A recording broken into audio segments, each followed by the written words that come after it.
जो लोग बुद्धिमान होते हैं वह यह जानते हैं कि शब्द हथियार की तरह होते हैं, जिनसे किसी को भी बचाया जा सकता है या किसी को भी मारा जा सकता है। अब आप सोच रहे होंगे कि शब्दों से किसी को मारा कैसे जा सकता है, तो जरा सोचिए, ज्यादातर आत्महत्याओं के पीछे क्या कारण होता है? किसी के पति ने कुछ कहा और उन लोगों ने आत्महत्या कर ली। यह आत्महत्या किसके कारण हुई? वह पीड़ित के मन को इतना दुखी कर गए कि उसके मन से वह दुख सहना और ज्यादा बर्दाश्त करना नामुमकिन हो गया, और इसी वजह से उन्होंने आत्महत्या कर ली। ऐसे ही आपके शब्द किसी को नया जीवन प्रदान कर सकते हैं।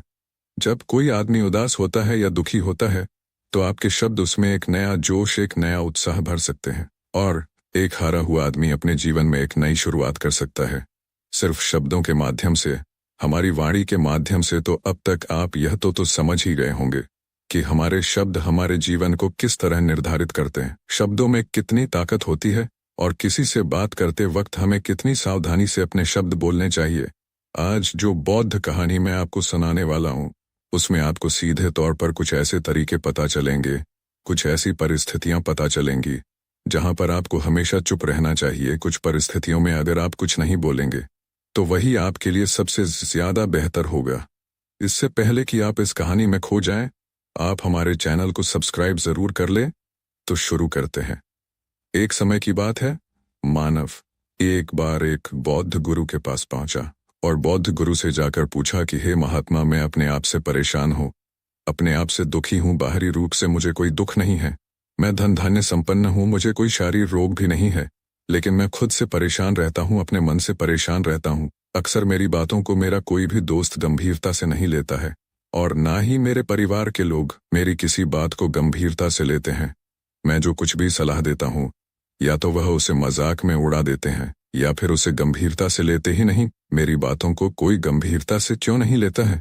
क्यों मेरी बातों पर कोई अमल नहीं करता? क्यों मेरी बातों में कोई रुचि नहीं दिखाता? क्या कारण है? कृपया मुझे बताने का कष्ट करें और मेरे मन के इस दुख को दूर करें।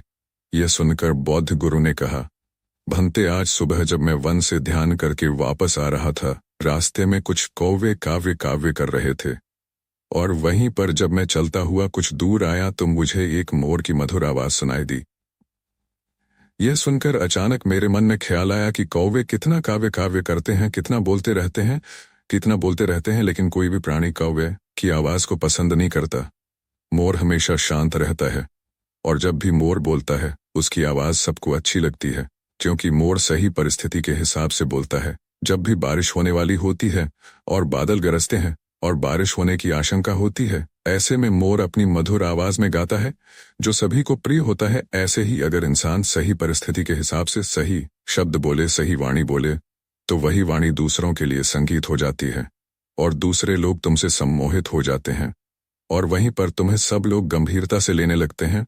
और दूसरी तरफ अगर तुम यूं ही बेविजुअल ऐसे ही बोलते रहते हो, बिना किसी बात के बोले चले जाते हो, तो फिर तुम्हें कोई गंभीरता से नहीं लेगा। तुम उस कौवे की भांति हो जाते हो जिसकी वाणी कोई पसंद नहीं करता, और बाद में तुम्हें दुख होता है कि तुम्हें कोई गंभीरता से क्यों नहीं लेता। इसीलिए अपने शब्दों को बेहद बुद्धिमानी के साथ इस्तेमाल करना सीखो। अगर तुम नहीं सीखो तो समाज में तुम्हें कोई सम्मान या कोई गंभीरता से नहीं लेगा। यह सुनकर मानव बोला कि हे महात्मा, मैं जानता हूं कि मैं ज्यादा बोलने की बीमारी से ग्रस्त हूं, मुझे इतना नहीं बोलना चाहिए, लेकिन मैं अपने आप पर काबू नहीं रख पाता, और ना ही मैं इतना बुद्धिमान हूं कि मैं अपने शब्दों को नाप तोल कर बोल सकूं। मैं तो किसी से बात करते वक्त इतना सोचता भी नहीं कि मुझे अपने शब्द किस तरह इस्तेमाल करने हैं। कृपया करके कुछ ऐसी परिस्थितियां बता दीजिए जहां पर मुझे कम बोलना है, या फिर बोलना ही नहीं है, हमेशा चुप रहना है। अगर आप मेरा ऐसे मार्गदर्शन कर सकते हैं तो मेरा जीवन आसान हो जाएगा, और मुझे ज्यादा दिमाग या अपनी बुद्धि लगाने की भी जरूरत नहीं पड़ेगी। यह सुनकर बौद्ध गुरु ने मुस्कुराते हुए कहा, भंते, वैसे तो इंसान को हर परिस्थिति में सोच समझ कर ही बोलना चाहिए, लेकिन अगर वह हमेशा होश में नहीं रह पाता है, ध्यान में नहीं रह पाता है, मैं तुम्हारे दैनिक जीवन की कुछ ऐसी परिस्थितियां बता रहा हूं जहां पर तुम्हें हमेशा चुप रहना है। अगर तुम ऐसी जगहों पर कुछ बोलोगे तो तुम्हारा अपमान ही होगा, या फिर तुम्हें कोई गंभीरता से नहीं लेगा। सबसे पहली जगह है, या यूं कि ऐसी परिस्थिति जहां पर इंसान को हमेशा चुप रहना चाहिए, वह है जब किसी ऐसे विषय के बारे में बातचीत हो रही हो जिसके बारे में आपको कोई जानकारी ही नहीं है, तो ऐसी परिस्थिति में व्यर्थ में बीच में टांग अड़ाना, व्यर्थ का ज्ञान देना, जब आपको उस विषय के बारे में कुछ पता नहीं है लेकिन फिर भी आप अपना ज्ञान देने के लिए उत्सुक हैं, तो ऐसी जगह पर आपका अपमान ही होगा। जरा तुम खुद सोचो, जब कोई भी आदमी अपनी बीमारी के बारे में चर्चा कर रहा हो और आपको उस बीमारी के बारे में कोई भी ज्ञान नहीं है, लेकिन फिर भी आप व्यर्थ में बेकार में उसे ऐसी ऐसी औषधियां बता रहे हैं जिनका उसकी बीमारी से कोई तालमेल ही नहीं है, तो ऐसे में आप अपनी प्रतिष्ठा अपने हाथों से खो रहे होते हैं और आपको पता ही नहीं होता। ऐसी परिस्थिति में आदमी को हमेशा सुनना चाहिए। ध्यान से सुनना भी एक कला होती है। अगर आप सुनने का दिखावा करेंगे तो कहीं ना कहीं सामने वाले आदमी को यह एहसास हो जाता है कि यह मेरी बात पूरे ध्यान से नहीं सुन रहा है। इसीलिए जब आपको किसी विषय के बारे में पूरी तरह से जानकारी ना हो तो वहां पर केवल अपने कान लगाना ही ज्यादा महत्वपूर्ण होता है। आप उस इंसान की बातें ध्यान से सुन सकते हैं और इसी बीच आप दोनों के बीच एक संबंध पैदा होगा और वह संबंध सच्चा होगा क्योंकि आपने उसकी बात को बड़े ही ध्यान से सुना है। और इस बात का पता सामने वाले को भी होता है, तो हम बिना कुछ बोले सिर्फ सुनने मात्र से किसी को अपना मित्र बना सकते हैं। इस बात को हमेशा ध्यान में रखना। आगे बौद्ध गुरु ने कहा, दूसरी जगह जहां इंसान को हमेशा चुप रहना चाहिए वह है खाना खाते समय खाना। इंसान को हमेशा चुप रहकर खाना चाहिए, मौन रहकर खाना चाहिए। मौन। महात्मा बुद्ध और उनके भिक्षु हमेशा चुप रहकर भोजन करते हैं, शांत भाव से भोजन करते हैं, परिपूर्ण होकर भोजन करते हैं, पूरी तरह से करते हैं, एक एक टुकड़े का स्वाद लेकर भोजन करते हैं। और ऐसा भोजन जब आपके शरीर में पहुंचता है तो वह आपके अंग अंग तक ऊर्जा पहुंचाता है। अक्सर हम भोजन करते वक्त कुछ ना कुछ बोलते रहते हैं, सुनते रहते हैं, लेकिन मौन रहकर पूरा स्वाद लेकर उस भोजन को कभी नहीं करते। हम उस भोजन को कभी नहीं करते। हम उस भोजन को करते वक्त आधे अधूरे ही रहते हैं और इसीलिए हमारा शरीर रोगों से ग्रस्त हो जाता है। जरा तुम खुद सोचो, बौद्ध भिक्षु हमेशा भिक्षा लेकर भोजन करता है और भिक्षा भी बिल्कुल मामूली सी, और वह भी एक वक्त का। तो एक वक्त भोजन करने के बाद भी वह इतने स्वस्थ रहते थे, इतने उत्साह जोश और आनंद से भरे होते थे। और हम तो इतना खाना खाते हैं, इतनी सारी भोजन की सामग्री हमारे लिए उपलब्ध होती है, लेकिन हमारे शरीर में कोई ऊर्जा नहीं होती। इसका सबसे बड़ा कारण होता है कि हम अपना भोजन होश में नहीं करते हैं, परिपूर्ण होकर नहीं करते हैं, मौन रहकर नहीं करते हैं। इसीलिए अपना भोजन हमेशा मौन रहकर ही करो। तीसरी जगह जहां पर अगर आपने चुप रहना सीख लिया तो इसका मतलब यह है कि आपने अपने ऊपर विजय हासिल कर लीजिए। हाँ, गुस्से में शांत रहना या चुप रहना इतना आसान नहीं होता है।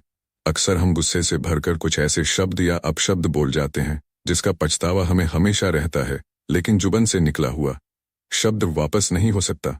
उस शब्द को मिटाया भी नहीं जा सकता। अब वह जिंदगी भर हमारे दामन से जुड़ चुका है और वह गुस्से में बोला गया अब शब्द हमारे मन को समय समय पर बेचैन करता रहता है, दुखी करता रहता है। लेकिन गुस्से के वक्त चुप रहना सीखना भी एक बहुत बड़ी कला होती है। गुस्से में आदमी का अपने ऊपर काबू कहाँ रहता है, अपनी इंद्रियों को वश में कहाँ रख पाता है। इसीलिए इस कला को आप तभी सीख सकते हैं जब आप गुस्सा भी होश में रहकर कर पाएं। जब भी आपको गुस्सा आए, आपके दिमाग में सिर्फ एक ही बात आए कि मुझे चुप रहना है, मुझे चुप रहना है, मुझे किसी से कुछ गाली गलौच नहीं करना है, किसी को कोई अपशब्द नहीं बोलना है। और जब यह विचार गुस्से के साथ जुड़ जाता है और धीरे धीरे यह आदत बन जाता है, तो आप अपने गुस्से को भी काबू में करना सीख जाते हैं। जब भी कभी गुस्सा आए तो किसी को कुछ बोलने की बजाय कुछ शारीरिक व्यायाम करना शुरू कर दो। उछलना, भागना, दौड़ना, कुछ भी आप ऐसा व्यायाम कर सकते हो जिसमें आपका शरीर थक जाए। आप पाएंगे कि जब आपका शरीर थक जाता है तो आपका मन भी शांत हो जाता है।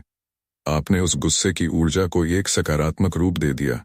और यही बुद्धिमान व्यक्ति की पहचान होती है, जो दूसरों के तानों से भी अपना घर बना लेता है, अपनी कामयाबी के रास्ते निकाल लेता है। वही सच में बुद्धिमान आदमी है जो जहर को भी दवा बनाकर इस्तेमाल करना सीख जाए। वही असली बुद्धिमान होता है।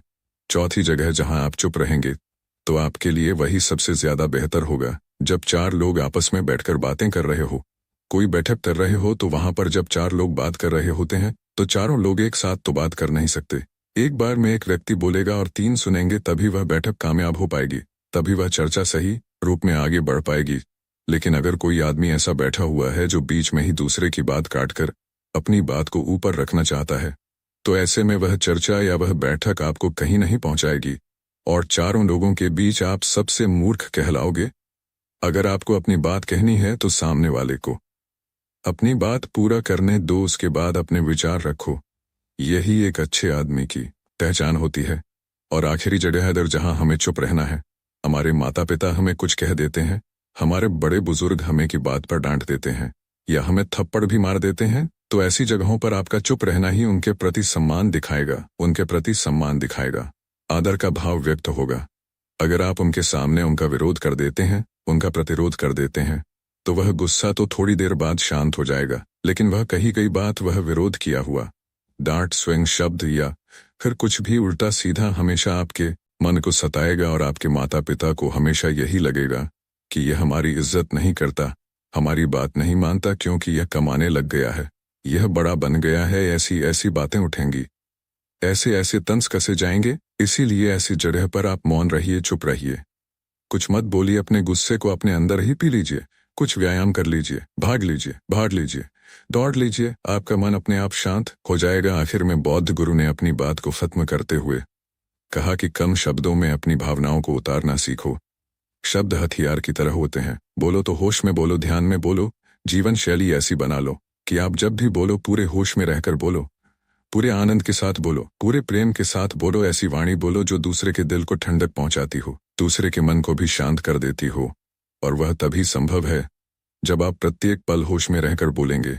इसके बाद मानव बौद्ध गुरु के सामने नतमस्तक हो गया और उनको प्रणाम करते हुए अपने घर वापस लौट गया। उम्मीद करता हूं कि यह कहानी आपको जरूर पसंद आई होगी। पसंद आई हो तो अपने दोस्तों के साथ शेयर जरूर करें और इस चैनल को सब्सक्राइब कर लीजिए। धन्यवाद और नमो बुद्धाय। एक बार मानव ने अपने गुरु से पूछा, गुरुजी कर्म क्या है? क्या आप मुझे कर्म और उसके सिद्धांतों के बारे में विस्तार से बता सकते हैं?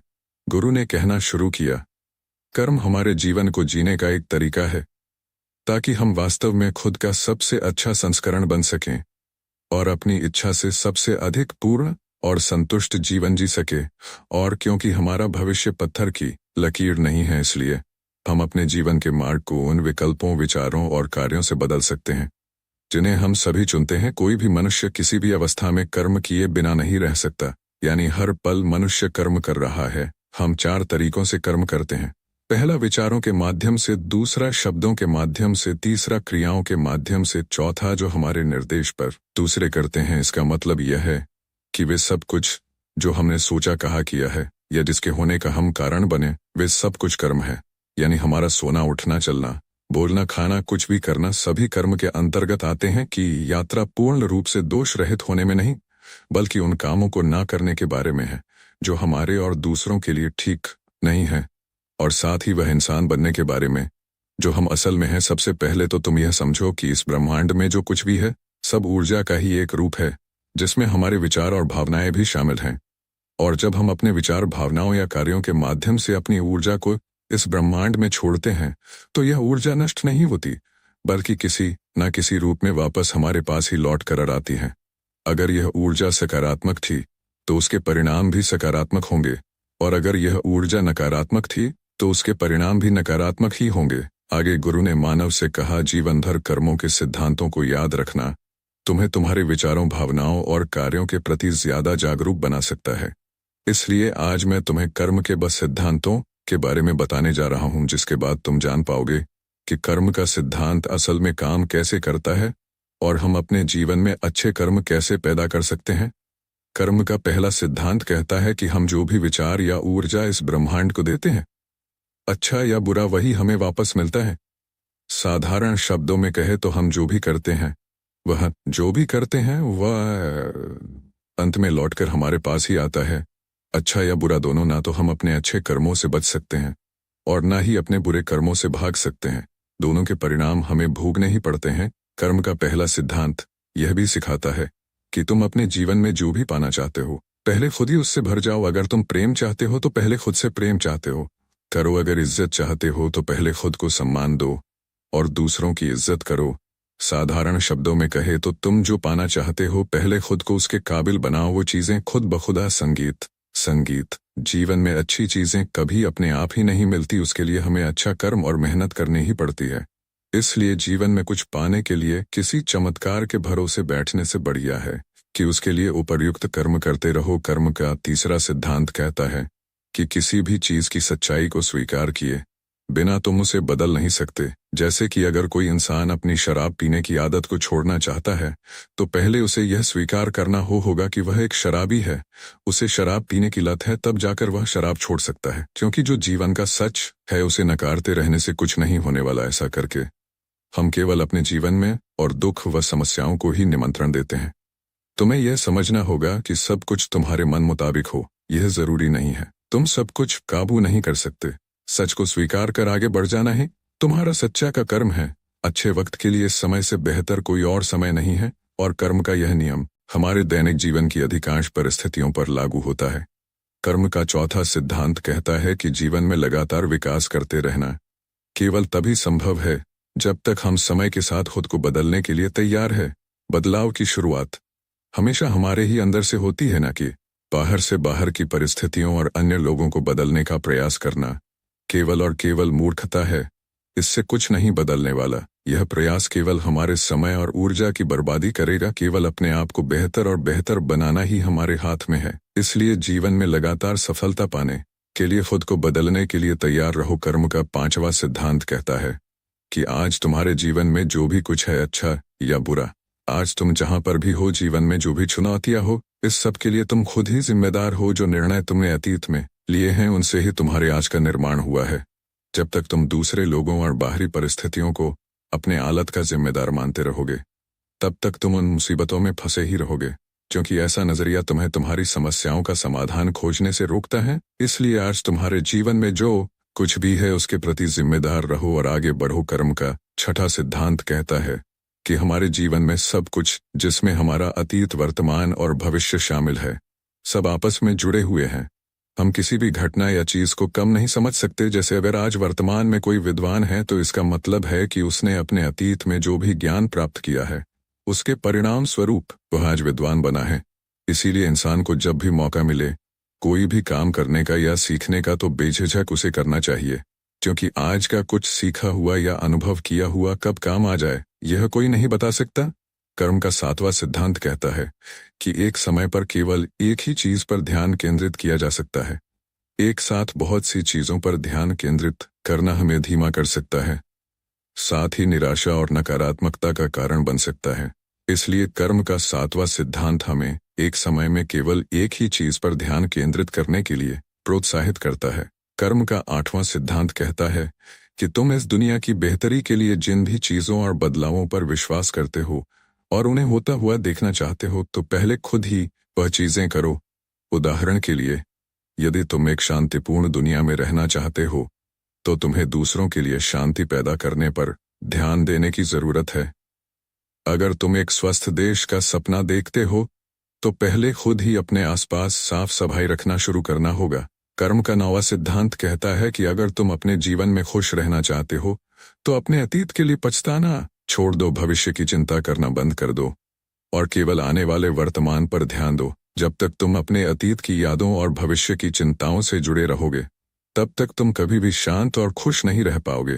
कर्म का 10वां सिद्धांत कहता है कि इतिहास खुद को तब तक दोहराता है जब तक हम इससे सीखकर अपना रास्ता नहीं बदल लेते। किसी भी काम को बार बार एक ही तरीके से करके अलग परिणाम की उम्मीद करना मूर्खता है।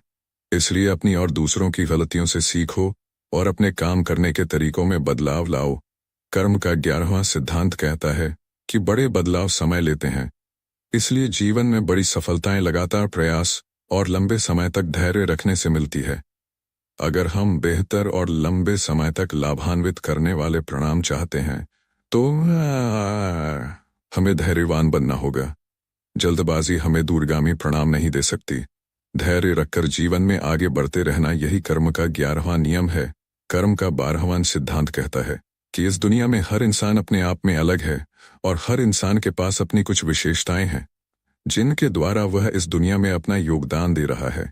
इसलिए कभी भी अपने आप को और अपने काम को किसी से कम न समझे, क्योंकि हो सकता है कि तुम्हारा काम किसी के नजरों में छोटा हो लेकिन किसी दूसरे इंसान के लिए वह बहुत बड़ा काम हो। साधारण शब्दों में कहे तो अपना हर संभव योगदान देना और उसके महत्व को समझना यही कर्म का 12वां सिद्धांत है। इतना कहकर गुरु मौन हो गए और मानव अब कर्म के बारे में सब कुछ समझ चुका था। अब मानव ने गुरु का धन्यवाद किया और वहां से चला गया नमो घने जंगलों में। एक बौद्ध गुरु अपने आश्रम में अनेक शिष्यों के साथ रहा करते थे। सभी शिष्य मानव के ज्यादा बोलने की आदत से परेशान थे। वह जब भी किसी से मिलता स्विंगल तो मिलने के बाद अपने गुरु भाइयों के सामने उस इंसान के बारे में अपने विचार देना शुरू कर देता। जब भी आश्रम में रहने वाला कोई दूसरा शिष्य अपनी कोई समस्या लेकर उसके पास आता तो मानव उसकी पूरी बात सुने बिना ही उसे सलाह देना शुरू कर देता। एक दिन मानव अपने गुरु के पास गया और अपनी सारी समस्या गुरु को बताई। बुद्ध गुरु ने कहा, भंते, वही इंसान ज्यादा बोलता है जिसे लगता है कि वह सब कुछ जानता है। ऐसा इंसान जो यह मानता है कि वह बहुत थोड़ा ही जानता है और अभी ऐसा बहुत कुछ है जो उसे सीखना है। वह कभी भी जरूरत से ज्यादा नहीं बोलता और ना ही बिना मांगे किसी को राय देता। इसलिए पहले खुद के अंदर से यह अभिमान हटाओ कि तुम्हें सब कुछ पता है। शिष्य ने बौद्ध गुरु के सामने अपना सिर झुका दिया। बौद्ध गुरु ने कहा, भंते, मैं एक दिन में तुम्हारी ज्यादा बोलने की आदत को खत्म तो नहीं कर सकता।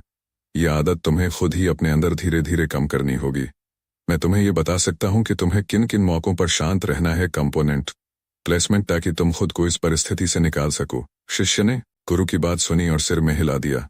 बौद्ध गुरु ने कहा, भंते, इन 5 मौकों पर हर इंसान को अपना मुख बंद रखना चाहिए। पहला, जब तुम्हें लगे कि कोई तुम्हारी भावनाओं को तुम्हारे शब्दों से नहीं समझ सकता, उस समय तुम्हें चुप रहना चाहिए। अक्सर हम लोगों को अपने दुख, अपनी परेशानियां बताना शुरू कर देते हैं, जबकि हमारे आसपास रहने वाले ज्यादातर लोगों को इससे कोई मतलब नहीं होता कि किसी के जीवन में क्या चल रहा है। हर इंसान को केवल खुद से मतलब होता है। वह केवल खुद के बारे में बात करना चाहता है, खुद के बारे में सुनना चाहता है, केवल खुद की तारीफ सुनना चाहता है। उन्हें दूसरों के जीवन की परेशानियों से कोई मतलब नहीं होता और न ही वह सुनना चाहते। उन्हें दूसरों की परेशानियों से कोई मतलब नहीं होता। हो सकता है कि 1 या 2 बार वह तुम्हारी दुख भरी कहानी सुन भी ले, लेकिन उसके बाद वह तुमसे दूर भागना शुरू कर देंगे, क्योंकि कोई भी किसी दुखी और असहाय इंसान के साथ रहना पसंद नहीं करता। इसलिए कभी भी अपने कुछ करीबी मित्रों और परिवार वालों को छोड़कर किसी ऐसे इंसान को अपनी परेशानी न बताएं जो तुम्हारी बातों को समझने के बजाय उनका मजाक बनाए।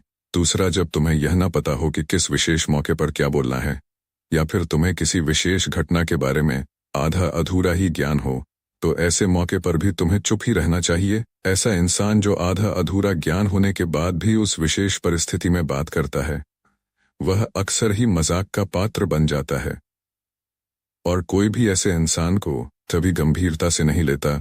अपनी बात को प्रभावशाली तरीके से वही इंसान रख सकता है जिसे उस घटना या विशेष परिस्थिति के बारे में गहराई से जानकारी हो। इसलिए कभी भी आधी अधूरी और इधर उधर से मिलने वाली जानकारी के आधार पर लोगों से अपनी बात मनवाने की कोशिश ना करें। हालांकि दोस्तों, प्रभावशाली बात करना और एक ऐसा इंसान बनना जिसे हर कोई बात करना चाहे, जिसे हर कोई बात करना चाहे, जिसे हर कोई सुनना चाहे, यह भी एक कला है जिसे हर इंसान सीख सकता है।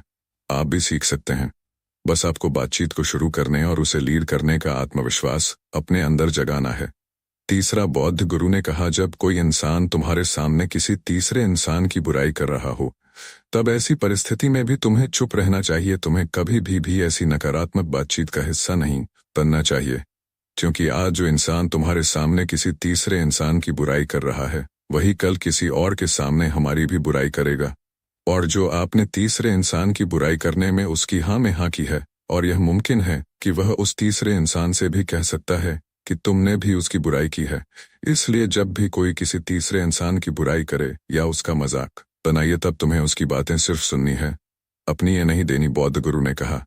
चौथा, जब कोई तुम्हारे ऊपर गुस्से और घृणा से चिल्लाए, तुम्हारा अपमान करने की कोशिश करें, तब ऐसी परिस्थिति में तुम चुप रहकर सामने वाले के गुस्से और घृणा को कम कर सकते हो। साथ ही तुम इस स्थिति को खराब होने से बचा भी सकते हो। जब तुम सामने वाले के क्रोध का जवाब क्रोध से न देकर उस समय चुप रहते हो, तब यह बात उस क्रोध करने वाले इंसान के दिल में लगती है। गुस्सा कम होने पर उसे अपनी गलती पर पछतावा होता है और ज्यादा संभावना है कि वह अपनी गलती के लिए तुमसे माफी मांगे, और यदि माफी नहीं भी मांगता तो वह अंदर ही अंदर खुद को दोषी समझने लगता है और फिर वह अगली बार तुम पर गुस्सा करने से पहले कई बार सोचेगा। लेकिन तुम्हें हर परिस्थिति में चुप भी नहीं रहना। अगर कोई आपको गलत बोल रहा हो तो तुम्हें उसका जवाब भी देना है, क्योंकि कुछ लोग ऐसे भी होते हैं जो हमारे चुप रहने को हमारी कमजोरी समझ लेते हैं। गुस्से के दौरान चुप रहने का यह तरीका केवल परिवार, सगे संबंधियों और कुछ मित्रों के लिए ही सही है, ना कि हर इंसान के लिए। अगर तुम हर जगह चुप रहने लग गए तो इसका गलत फायदा भी उठाया जा सकता है।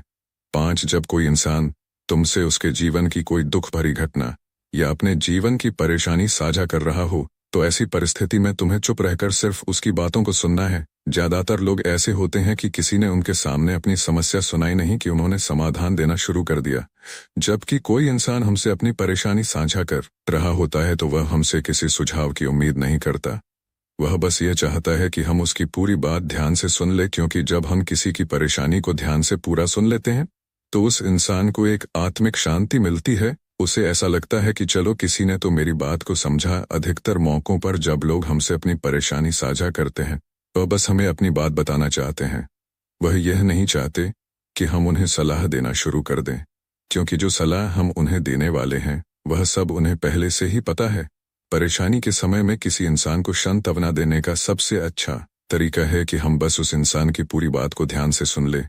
जब हम लोगों की बातों को बिना उन्हें बीच में रोके और बिना किसी सलाह दिए पूरे ध्यान से सुनते हैं तो उनकी नज़र में हमारे लिए सम्मान और स्नेह का भाव पैदा हो जाता है। हम ज्यादा गंभीर, समझदार और शांत दिमाग वाले इंसान प्रतीत होते हैं।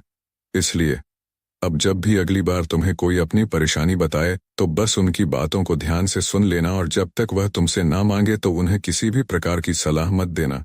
गुरु ने कहा, मानव मेरी एक बात हमेशा याद रखना, जब तुम कम बोलते हो तो लोग तुम्हारी तरफ ज्यादा आकर्षित होते हैं कि तुम क्या हो और तुम क्या सोचते हो। मानव ने हाँ में सिर हिलाया। मानव अब बौद्ध गुरु की बातों को समझ चुका था कि उसे किन किन परिस्थितियों में शांत रहना है। उसने यह भी जान लिया था कि कम बोलकर वह आश्रम में अपनी प्रतिष्ठा वापस पा सकता है। उसने गुरु का धन्यवाद किया और वहां से चला गया। इस कहानी से हमें यह महत्वपूर्ण शिक्षा मिलती है कि मौन केवल एक आदत नहीं बल्कि एक गुण है जो हमें आत्मसंयम और समझदारी का प्रतीक बनाता है। आवश्यकता से अधिक बोलने से अक्सर न केवल हमारी प्रतिष्ठा को हानि होती है बल्कि हमारी बातों का महत्व भी कम हो जाता है। सही समय पर चुप रहना, दूसरों की बात ध्यान से सुनना और बिना मांगे सलाह ना देना जीवन में संतुलन बनाए रखने का एक साधन है। मानव ने बौद्ध गुरु की सीख को अपने जीवन में आत्मसात किया और धीरे धीरे अपनी आदतों में बदलाव लाना शुरू किया। उसने समझ कि कम बोलने से न केवल उसकी प्रतिष्ठा बढ़ेगी बल्कि वह दूसरों के लिए प्रेरणा का स्रोत भी बनेगा। यह कहानी हमें सिखाती है कि शब्दों का मोल तभी है जब वे सही समय और सही जगह पर बोले जाए। मौन को अपनी ताकत बनाएं और जीवन में शांति और सम्मान के साथ आगे बढ़े। नमो बुद्धाय। दोस्तों, आकर्षण का नियम यानी लॉ ऑफ अट्रैक्शन एक ऐसी कला है जो आपके अंदर है, मेरे अंदर है, हर मनुष्य के अंदर होती है। लेकिन इस कला से हम अनजाने हैं। वास्तव में आप जो सोचोगे वही होगा। लेकिन कैसे? क्या आपने कभी सोचा है कि क्यों हमारे काम बनते बनते बिगड़ जाते हैं? क्यों हम अपने कार्यों में सफल नहीं हो पाते हैं? क्यों हम हमेशा ही दुखी रहते हैं? आइए इसे एक छोटी सी कहानी के माध्यम से समझते हैं कि कैसे हम जो भी चाहे उसे आकर्षण के यानी लॉ ऑफ अट्रैक्शन के माध्यम से पा सकते हैं। दोस्तों, पर आपका स्वागत है। तो शुरू करते हैं। मानव अपने जीवन से बहुत परेशान था। उसका कोई भी काम नहीं बनता था। वह जो भी कार्य करता वह उसको सही से नहीं कर पाता। सफलता उससे कोसों दूर थी। वह अपने जीवन में कुछ भी काम करता तो उसे सफलता ही नहीं मिल पाती। इसके चलते उसके घर में हमेशा रहने लगी थी। घर में हमेशा क्लेश ही होता रहता था। मानव को एक ऐसे मंत्र की जरूरत थी जिससे उसकी सारी समस्याएं समाप्त हो सके। उसने कई लोगों से, कई ज्ञानियों से, विद्वानों से एक मंत्र की मांग की जिसको पढ़ने से उसकी सारी परेशानियां और सारे दुख दूर हो जाए। लेकिन उन ज्ञानी लोगों ने, उन विद्वानों ने मानव को बहुत सारे ऐसे मंत्र दिए जिससे उसकी परेशानी दूर हो सके। उसने सारे मंत्रों को अपनाया लेकिन कोई भी मंत्र काम नहीं आया। कुछ दिनों बाद मानव एक बौद्ध गुरु के बारे में सुनता है। अब मानव बौद्ध गुरु को खोजते हुए एक जंगल में पहुंच जाता है और जंगल में उसे एक आश्रम दिखाई दिया। वहां उसे बौद्ध गुरु मिले। उसने बौद्ध गुरु से कहा, गुरुदेव मैं बहुत दुखी हूं, परेशान हूं, कृपया मेरे दुखों का समाधान करें। बौद्ध गुरु मुस्कुराए और बोले, भंते इस दुनिया में सभी लोग दुखी हैं। तुम कितने बड़े दुखी हो? मान ने कहा, मैं सबसे ज्यादा दुखी हूं। फिर बौद्ध गुरु ने कहा, तुम्हें मुझसे क्या चाहिए? मानव ने कहा, मुझे एक ऐसा मंत्र चाहिए दुख दूर हो जाए। बौद्ध गुरु ने कहा, मंत्र ऐसे नहीं मिलते, उसके लिए कुछ करना पड़ता है। अगर मैं तुमसे कुछ करने के लिए कहूं तो क्या तुम करोगे? और जैसा मैं कहूंगा ठीक वैसा ही करना होगा। मानव ने कहा, जी गुरुदेव, आप जैसा कहेंगे मैं वैसा ही करूंगा, जो नियम आप बताएंगे मैं वैसा ही करूंगा। सारे यज्ञ हवन कंपोनेंट प्लेसमेंट पूजा पाठ सब कुछ करूंगा, कुछ भी नहीं छोड़ूंगा। बौद्ध गुरु ने कहा, यह सब तो बहुत आसान चीजें हैं, मंत्र पाने के लिए बड़ी कठिन मेहनत करनी पड़ती है। क्या तुम कर पाओगे? मानव ने कहा, गुरुदेव क्या मुझे जलते अंगारों पर चलना होगा? बौद्ध गुरु ने हंसते हुए बोले, नहीं, इतना भी आसान काम भी नहीं है। गुरुदेव की यह बात सुनकर मानव की हालत खराब हो गई। अब मानव सोचने लगा, पता नहीं गुरुदेव मुझसे क्या करवाना चाहते हैं? हर चीज इन्हें बहुत आसान ही लग रही है, तो फिर कठिन काम क्या है? मानव ने कहा, गुरुवर कृपा करके आप ही मुझे बता दीजिए कि मुझे करना क्या है। मैं वह सब कुछ करूंगा जो आप बोलेंगे। बौद्ध गुरु बोले, जैसे तुम यहाँ पर घर से आए हो वैसे ही तुम यहाँ से अपने घर को चले जाना और अपने मन में यह कहते हुए जाना कि मैं बहुत सुखी व्यक्ति हूँ, मैं बहुत सुखी प्राणी हूँ। बौद्ध गुरु की यह बात सुनते ही मानव बहुत खुश हो गया और बोला, बस गुरुदेव क्या इतना सही बोलना है, इसे तो मैं यूं ही कर लूंगा। बौद्ध गुरु ने कहा, ठहरो, जरा पूरी बात तो सुन लो। जब तुम अपने मन में यह बात दोहरा रहे होगे तो तुम्हारे मन में हाथी का ख्याल नहीं आना चाहिए।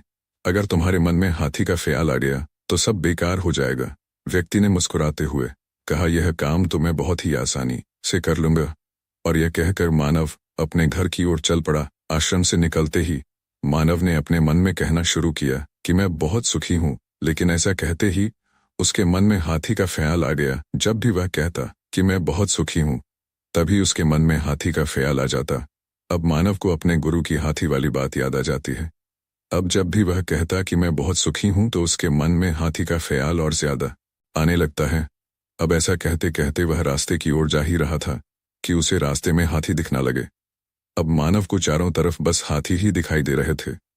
उसने सोचा, आते समय तो ये हाथी कहीं दिखे ही नहीं, अब क्यों दिख रहे हैं? अपने मन में सुखी हूं, मैं सुखी हूं। और ऐसा बोलता हुआ वह अपने घर पहुंच गया। घर पहुंचकर उसने अपने पत्नी से बोला, हथनी में बहुत भूखा हूं, हाथी परोस। दो मुंह से हाथी का शब्द निकलते ही उसका मुंह खुला का खुला रह गया। उसकी सारी मेहनत पर पानी फिर गया। उसने सोचा, आज से पहले कभी उसके मन में हाथी का ख्याल तो नहीं आया था, तो आज कैसे आ रहा है? और उसे हर जगह हाथी ही हाथी क्यों दिखाई दे रहे हैं? वह सब कुछ छोड़कर भागते हुए बौद्ध गुरु के आश्रम जा पहुंचा। आश्रम में पहुंचकर वह बौद्ध गुरु के चरणों में गिर पड़ा और बोला, गुरुवर यह क्या हो गया? मुझे कुछ समझ में नहीं आ रहा है। मुझे तो हर जगह सिर्फ हाथी ही हाथी दिखाई दे रहा है। ऐसा क्यों हो रहा है? आपने कहा था कि हाथी का ख्याल भी नहीं आना चाहिए, लेकिन मेरे तो जुबान पर ही हाथी बैठ गया है। आज से पहले मुझे इतने हाथी कभी नहीं दिखे। आपने जो मंत्र दिया था वह अभी नष्ट हो गया, मुझे मंत्र मिला ही नहीं। फिर बौद्ध गुरु ने कहा, तुम्हें मंत्र मिल चुका है, सिर्फ तुम्हें उसका उपयोग करना सीखना है। लेकिन गुरुदेव, जैसा आपने कहा मैं तो वैसा बिल्कुल ही नहीं कर पाया, फिर मंत्र कैसे काम करेगा? बौद्ध गुरु ने कहा, पहले तुम इस मंत्र को समझ लिया। अगर तुमने इस मंत्र को समझ लिया तो यह मंत्र तुम्हारे लिए अवश्य ही काम करेगा। अब मानव ने कहा, गुरुदेव कृपा करके मुझे जल्दी समझाइए, मैं समझने के लिए व्याकुल हो रहा हूँ। अब बौद्ध गुरु ने कहा, समझने के लिए तुम्हें एक बात का हमेशा ख्याल रखना होगा कि तुम्हारे मन में हाथी का ख्याल नहीं आना चाहिए। यह सुनकर मानव गुरु के चरणों में गिर गया और बोला, मुझे तो आपके पीछे भी हाथी ही दिखाई दे रहे हैं। देखिए, हाथी उस पेड़ से केला तोड़ रहा है। मानव की यह बात सुनकर बौद्ध गुरु जोर जोर से हंसने लगे और बोले, हमारा मन ही हमारा मंत्र है। हमारे साथ वही होता है जो हमारे मन के अंदर उसकी गहराई में चल रहा होता है। जैसे कि जब तुम पहली बार आश्रम में आए थे तब तुम्हें हाथी दिखाई नहीं दिए, और यहाँ आते समय एक दो हाथी अगर तुम्हें दिखाई भी पड़ा होगा तो वह तुम्हारे ध्यान में नहीं गया होगा, क्योंकि तुम्हारे मन के अंदर हाथी थे ही नहीं। लेकिन जब तुम यहाँ से वापस गए तो तुम्हारे मन की गहराइयों में जो होना चाहिए था वह तो तुम्हारे जुबान पर था कि मैं सुखी हूँ, लेकिन यह सब तुम्हारे मन की गहराइयों में नहीं था। तुम जिस चीज से बचना चाहते हो वही तुम्हारे मन की गहराइयों में पहुंच जाती है। तुम हाथी से बचना चाहते थे तो तुम्हारे मन की गहराइयों में हाथी ही बैठ गया। इसलिए हर जगह तुम्हें हाथी ही हाथी दिखाई दे रहे हैं। जहां हाथी नहीं भी था वहां भी तुम्हें हाथी दिखाई दे रहे हैं। जैसे तुम्हारी पत्नी में, तुम्हारे भोजन में, और तुमने मुझ में भी हाथी ही देखा। मानव, तुम इस बात को ठीक से समझो। अगर मन की गहराई में यह मंत्र है कि मैं दुखी हूं, मेरे पास हर वस्तु बहुत कम है, अब तुम्हारे पास कितना भी आ चाहे तुम्हें हमेशा कम ही लगेगा। अगर किसी व्यक्ति के मन की गहराइयों में यह बात है कि मैं सुखी हूं, मेरे पास ईश्वर का दिया हुआ बहुत है, तो उसके पास जितना भी है उसे हमेशा अधिक ही लगेगा। फिर चाहे उसके पास चीजें कम क्यों ना हो, और अगर उसके जीवन में दुख भी हो गया तो वह उसमें सुख निर्मित कर ही लेगा। जो व्यक्ति भीतर से दुखी रहता है, उसके पास 36 प्रकार के व्यंजन रहते हुए भी वह दुखी ही रहेगा। और ठीक उसके विपरीत, जो व्यक्ति भीतर से और मन से सुखी रहता है, उसके पास अगर 2 सूखी रोटी भी है तो उसे खाकर वह हमेशा सुखी ही रहेगा। इसीलिए मन में जैसी धारणा लगाओ, उसी प्रकार तुम्हें मिलेगा। जिस प्रकार तुमने हाथी ढूंढ लिए, बौद्ध गुरु ने आगे कहा। अब तुम्हें समझ में आया होगा तुम इस मंत्र को कैसे सिद्ध करोगे। मानव ने कहा, गुरुदेव मैं समझ गया। हम जो हमेशा सोचते हैं वही हमारे मन में भी बैठ जाता है। मैं लगातार शब्दों का उच्चारण मुंह से जरूर कर रहा था, पर मेरी सोच तो हाथियों पर ही चल रही थी, इसलिए वह मुझे हर जगह दिखाई दे रहे थे। इसी तरह मैं जीवन में सुख चाहता हूँ, लेकिन मेरे मन में तो दुख ही बैठा हुआ है और मेरे सब काम बिगड़ने लगते हैं, क्योंकि मैं हमेशा ही उल्टा सोचता रहता हूँ, और इसलिए यह मंत्र भी उल्टा ही हो जाता है। वास्तव में हमारे मन में जो भी चलता है वह एक साधना की तरह ही होता है। अगर कोई सच्चे मन से साधना करता है तो उसे फल अवश्य ही मिलेगा। अगर मन में हम गलत सोच विचार रखेंगे तो हमें उसका फल भी गलत ही मिलेगा। इसीलिए अच्छी सोच और अच्छे विचारों को जितना जल्द हो सके काम में लगाने की जरूरत है, क्योंकि एक सकारात्मक विचार को नकारात्मक विचार में बदलने में देर नहीं लगती। दोस्तों, आपने ने विचारों को जितना जल्द हो सके सकारात्मक काम में लगाने की जरूरत है। कहानी हमें सिखाती है कि हमारा मन जैसी धारणा को आत्मसात करता है, वैसे ही हमारे जीवन का निर्माण होता है। जब तक हमारे विचार सही दिशा में नहीं होंगे, तब तक जीवन में सुख और संतोष नहीं आ सकता। इसी वजह से सकारात्मक सोच और अच्छे विचारों का होना बेहद महत्वपूर्ण है, क्योंकि यह हमारे जीवन को गहराई से प्रभावित करते हैं। नमो बुद्ध। दोस्तों, आप अपने मन में जिस चीज का विचार करोगे वही चीज आपको मिलना शुरू हो जाएगी। अगर आप अपने आप को एक खुशहाल व्यक्ति मानते हो तो आप एक खुशहाल व्यक्ति बन जाएंगे। इसी प्रकार आप अपने मन में जिस भी वस्तु या विचार को लेकर पॉजिटिव हो, वह आपको अवश्य ही मिलती है। गौतम बुद्ध के अनुसार हम वही बनते हैं जो हम सोचते हैं। जिस तरह कोई व्यक्ति न सोच के साथ बोलता या काम करता है तो उसे कष्ट ही मिलता है, वहीं अगर कोई व्यक्ति सकारात्मक विचारों के साथ बोलता या कार्य करता है तो उसकी परछाई की तरह खुशी उसका साथ कभी नहीं छोड़ती। अगर व्यक्ति नकारात्मक सोच के साथ बोलता या कार्य करता है तो उसकी परछाई की तरह दुख उसका साथ नहीं छोड़ता। गौतम बुद्ध की एक कहानी जो आज मैं आपको सुनाने जा रहा हूँ, इस कहानी को सुनने के बाद आप अपने जीवन की सभी समस्याओं से आसानी से निकल पाएंगे। नमस्कार दोस्तों, चैनल पर आपका स्वागत है। तो शुरू करते हैं। घने जंगलों के बीच बौद्ध गुरु का एक बहुत ही सुंदर आश्रम था, जहां बौद्ध गुरु अपने अनेक शिष्यों के साथ रहा करते थे। एक दिन बौद्ध गुरु पास ही के गांव में गांव वालों को प्रवचन दे रहे थे। सभी लोग बौद्ध गुरु के प्रवचनों को बड़े ही ध्यानपूर्वक सुन रहे थे। कुछ समय बाद प्रवचन समाप्त हुए और सब लोग बौद्ध गुरु को प्रणाम करके अपने अपने घर की ओर जाने लगे, लेकिन मानव वहीं पर बैठा रहा। बौद्ध गुरु की नजर उस युवक पर पड़ी तो वे पूछने लगे, भंते क्या बात है, कोई परेशानी है? मानव गुरु के पास गया और बोला, गुरुवर मैं बहुत परेशानी में हूँ। मैं जितना अपने भविष्य के बारे में सोचता हूँ उतना ही उलझ जाता हूँ। यह कैसी उलझन है? मानव हाथ जोड़कर बोला, गुरुवर यह संसार कितना विशाल है। संसार में लाखों करोड़ों लोग निवास करते हैं, उनमें भी एक से बढ़कर एक कलाकार, विद्वान आदि है। ऐसे में मुझ जैसे सामान्य प्राणी का क्या मूल्य है? युवक की बात सुनकर बौद्ध गुरु मुस्कुराए और बोले, भंते तुम्हारी जिज्ञासा का उत्तर मिल जाएगा, पर इसमें थोड़ा सा समय लगेगा। क्या तब तक तुम मेरा एक छोटा सा काम कर सकते हो? युवक ने कहा, गुरुवर यह तो मेरे लिए गर्व का विषय है कि मैं आपके काम आ सकी। युवक ने फिर से अपने हाथ जोड़कर कहा, आप आदेश करें गुरुवर। बौद्ध गुरु ने युवक को एक चमकीला पत्थर देते हुए कहा, तुम्हें इस पत्थर का मूल्य पता करना है। मानव ने वह पत्थर ले लिया। उसने एक बार फिर से उन्हें प्रणाम किया और बाजार की ओर चल पड़ा। बाजार वहां से ज्यादा दूर नहीं था। युवक थोड़ी देर में बाजार में पहुंच गया। सुबह का समय था, इसलिए बाजार अभी ठीक से लगा नहीं था। मानव एक दुकानदार के पास गया और उसे पत्थर दिखाते हुए बोला, क्या आप इस पत्थर की कीमत बता सकते हैं? दुकानदार एक चालाक व्यक्ति था। पत्थर की चमक देखकर वह समझ गया कि अवश्य ही यह कोई कीमती पत्थर है। वह बनावटी आवाज में बोला, देखने में तो कुछ खास नहीं लगता, पर मैं इसके बदले 20 आने दे सकता हूँ।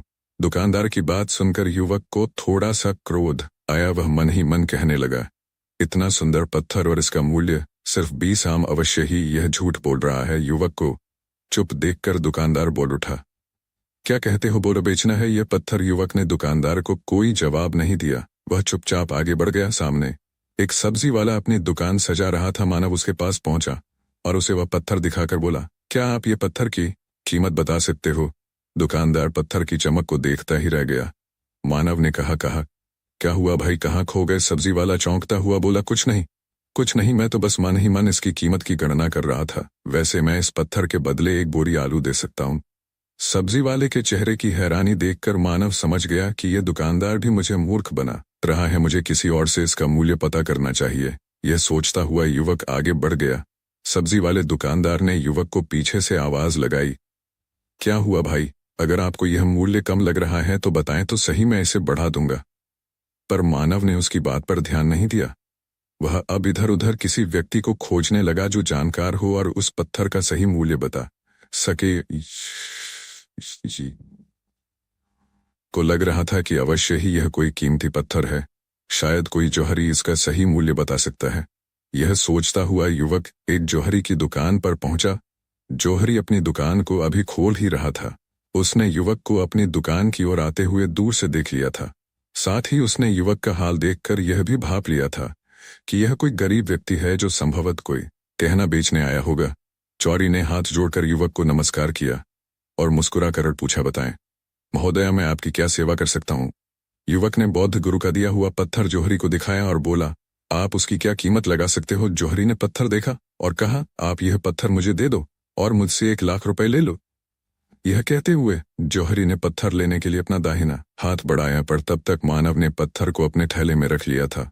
उसे पत्थर के मूल्य का अंदाजा हो गया था, इसलिए वह बौद्ध गुरु के पास जाने के लिए मुड़ा। जौहरी ने उसे पीछे से आवाज लगाई, अरे रुको तो भाई, मैं इसके 50 लाख दे सकता हूँ। लेकिन युवक को वह पत्थर बेचना तो था ही नहीं, इसलिए वह रुका नहीं और दुकान के बाहर आ गया। पर जौहरी भी कम चालाक नहीं था। वह उस अनमोल पत्थर को किसी भी कीमत पर अपने हाथ से जाने नहीं देना चाहता था। वह दौड़कर उसके आगे आ गया और हाथ जोड़कर बोला, तुम ये पत्थर मुझे दे दो, मैं इसके बदले 1 करोड़ देने को तैयार हूं। युवक को जौहरी की बातों में अब कोई रुचि नहीं रह गई थी। वह जल्द से जल्द बद गुरु के पास पहुंच जाना चाहता था, इसलिए ना तो वह रुका और ना ही उसने जौहरी की बात का कोई जवाब दिया।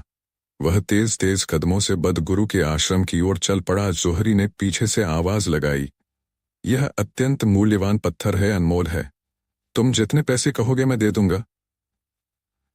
यह सुनकर वह युवक परेशान हो गया। उसे लगा कि कहीं पत्थर के लालच में जौहरी उससे पत्थर छीन ना ले, इसलिए मानव तेजी से आश्रम की ओर दौड़ पड़ा। मानव जब आश्रम में पहुंचा तो वह बुरी तरह से हाफ रहा था। उसे देखकर बौद्ध गुरु मुस्कुराने लगे, फिर भी उन्होंने अपने चेहरे से कुछ भी जाहिर नहीं होने दिया। गुरु कहने लगे, क्या हुआ भंते, तुम कुछ डरे हुए से लग रहे हो? मानव ने बौद्ध गुरु को प्रणाम किया और सारी बात बताई। साथ ही मानव ने वह पत्थर भी गुरु को वापस कर दिया। बौद्ध गुरु बोले, प्रत्येक व्यक्ति खान से निकले हुए एक हीरे के समान है जिसे अभी तराशा नहीं गया है। जैसे जैसे समय की धार व्यक्ति को तराश जाती है, व्यक्ति की कीमत बढ़ती जाती है। यह दुनिया व्यक्ति को जितना पहचान पाती है उसे उतनी ही इज्जत देती है। यह कहते हुए बौद्ध गुरु एक क्षण के लिए रुके, फिर बोले, किंतु मनुष्य और हीरे में अंतर यह है कि हीरे को कोई दूसरा तराश है और व्यक्ति को अपने आप को स्वयं ही तराशना पड़ता है। और जिस दिन तुम अपने आप को तराश लोगे, तुम्हें भी तुम्हारा मूल्य बताने वाला कोई ना कोई मिल ही जाएगा। बौद्ध गुरु मानव को यह सीख देना चाहते थे कि जो इंसान अपने मन में खुद के बारे में जैसा विचार करता है वह व्यक्ति उसी के समान बनता चला जाता है। किसी इंसान को अगर दुनिया की किसी भी चीज से सच्चे मन से लगाव हो तो वह इंसान उस चीज को प्राप्त कर ही लेता है। वही जो इंसान अपनी इच्छा की वस्तु को प्राप्त करने में असमर्थ है, उस इंसान में अपने सच्चे मन से उस वस्तु को चाहा ही नहीं। दोस्तों, इस कहानी से हमें यह सीख मिलती है कि हम सभी के भीतर एक अनमोल मूल्य छिपा होता है, परंतु उसे तराशने की जिम्मेदारी हमारी स्वयं की होती है।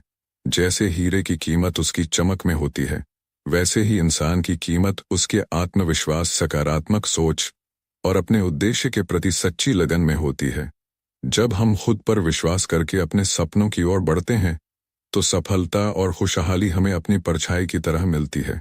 आशा है इस कहानी से आपने भी अपने भीतर छुपी हुई अनमोल शक्ति को पहचानने की प्रेरणा पाई होगी। धन्यवाद, और ऐसे ही प्रेरणादायक कहानियां सुनाने के लिए चैनल को सब्सक्राइब करें। धन्यवाद और नमो बुद्धाय।